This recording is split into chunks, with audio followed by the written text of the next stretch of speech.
संसार में कथाएं अनेक है, पर जो महाकाला जिसने विश्व की सारी कथाएं जो भी है वे केवल एक है, महाभारत।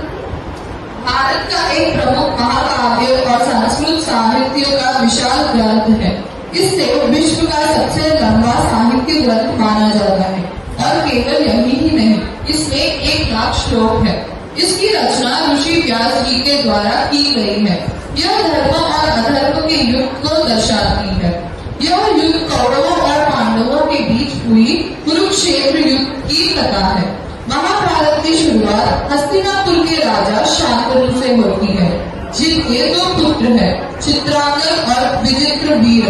विचित्रवीर ने निधन के बाद महर्षि वेद व्यास की कृपा से हस्तिनापुर के पुनः 2 वीरों की प्राप्ति होती है, जिनके नाम धृतराष्ट्र और पांडव है। धृतराष्ट्र के अपूर्ण होने के कारण उन्हें राज सिंहासन नहीं प्राप्त होता है। तत्पश्चात पांडव को हस्तिनापुर के राजा बनाया जाता है। कुछ समय बाद द्वेष के कारण पांडवों को वनवास प्राप्त होता है और यहाँ से पांडवों और कौरवों का जन्म होता है और दोनों के बीच नाम सिंहासन को लेकर पहले अठवाद हुआ, जो द्रौपदी के वस्त्र हरण की चरम सीमा पर पहुँच गया था, जो महाभारत के आरंभ का कारण बना। यह केवल युद्ध का ही नहीं, परंतु उसमें भगवान श्री कृष्ण अर्जुन के साथी बने और युद्ध के दौरान भातृता का उपदेश किया, जिसमें धर्म और कर्तव्य की शिक्षा दी और अतः इसमें धर्म की द्रौपदी महाभारत के अनुसार पंचाल देश की राजा ध्रुपद की पुत्री थी, जिस कारण उसे पांचाली भी कहा जाता था। पांचाल देश के राजा ध्रुपद ने गुरु द्रोणाचार्य से बदला लेने के लिए यज्ञ करवाया था। इस यज्ञ में ही द्रौपदी का जन्म हुआ और उन्हें यज्ञ से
समस्त सृष्टि को में मुट्ठी भर राख बनाकर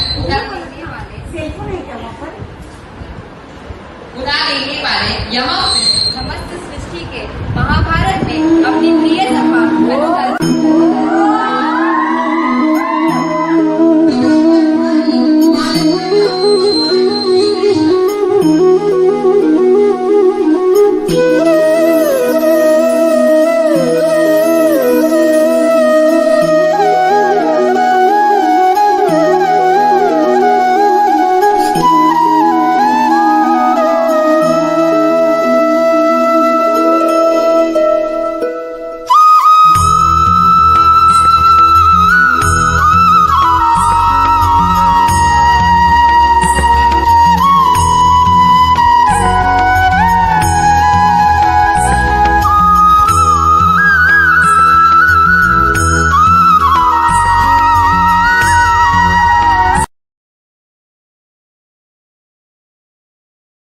योगदान है और साथ ही साथ एक शेष धरती है।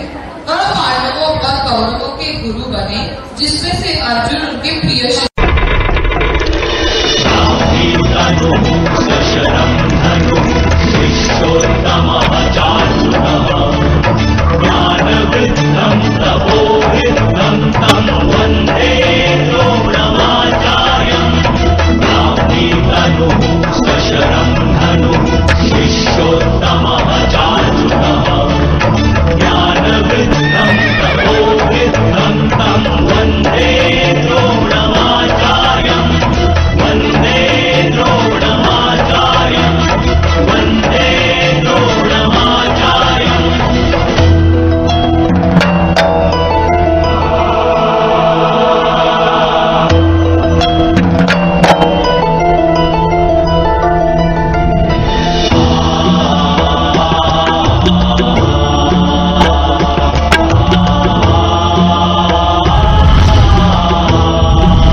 जो युग का शासक था। वह गांधार के राजा सुपाला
द्रौपदी को भेंट कराने ले गए तो कुंती ने अनजाने में बिना देखे पांडवों से कहा कि जो कुछ भी लाए हो उसे आपस में बांट लो। जिस कारण को विचार पैदा हो गया और अपनी माता के शब्दों का मान रखने के लिए पांडवों को द्रौपदी से विवाह करना पड़ा, परंतु द्रौपदी को यह प्रस्ताव स्वीकार नहीं था। वह मंत्री में उदास होने लगी और अपने सखा कृष्ण को याद किया। कृष्ण द्रौपदी से मिलने आए और उन्होंने द्रौपदी को एक भेंट दी और यह बताया कि द्रौपदी के पुनर्जन्म में महादेव द्वारा माँ का हुआ भेंट है, परंतु वह भेंट क्या था आइए जानते हैं।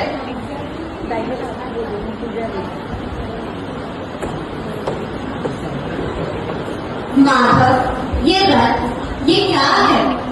यह वो 5 अमूल्य रत्न है द्रौपदी, जो ज्ञान, प्रेम, समर्पण और न्याय को समाता है, जो इन 5 पांडवों में।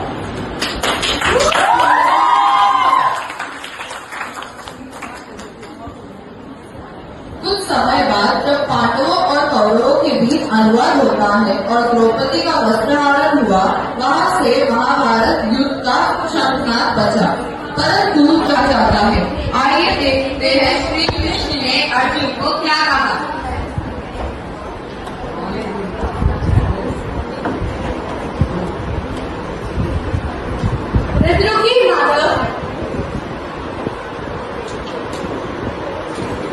माधव, मैं ये युद्ध लड़ नहीं सकता।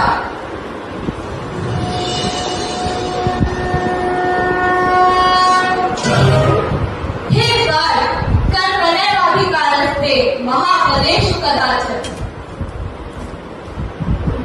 हे पार्थ, तुम फल की चिंता ना करो, क्योंकि हमारे कर्मों का फल पर हमारा कोई अधिकार नहीं होता और धर्म का साथ देना ही सबसे बड़ा कर्म माना गया है।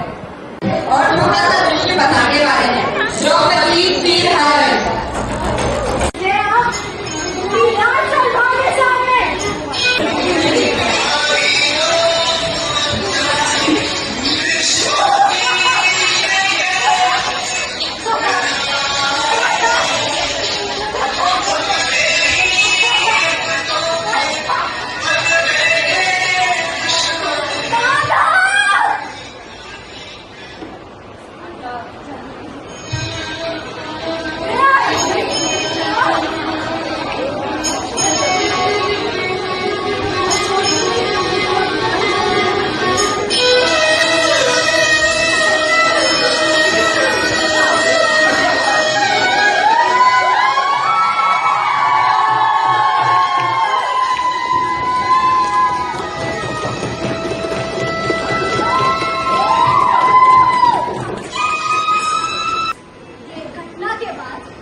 पूरा जग जान लेगा। जब एक नारी के साथ पूरी दुनिया नहीं है, तो मेरे माधव, मेरे कृष्ण, मेरे पालनकर्ता, मेरे चक्रधार हमेशा मेरे सामने प्रस्तुत रहेंगे। अभी हम एक नृत्य द्वारा पूरे महाभारत को संक्षिप्त में प्रकट करने वाले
यदा यदा हि धर्मस्य ग्लानिर्भवति भारत अभ्युत्थानमधर्मस्य तदात्मानं सृजाम्यहम्। परित्राणाय साधूनां विनाशाय च दुष्कृतां धर्म संस्थापनार्थाय संभवामि युगे युगे।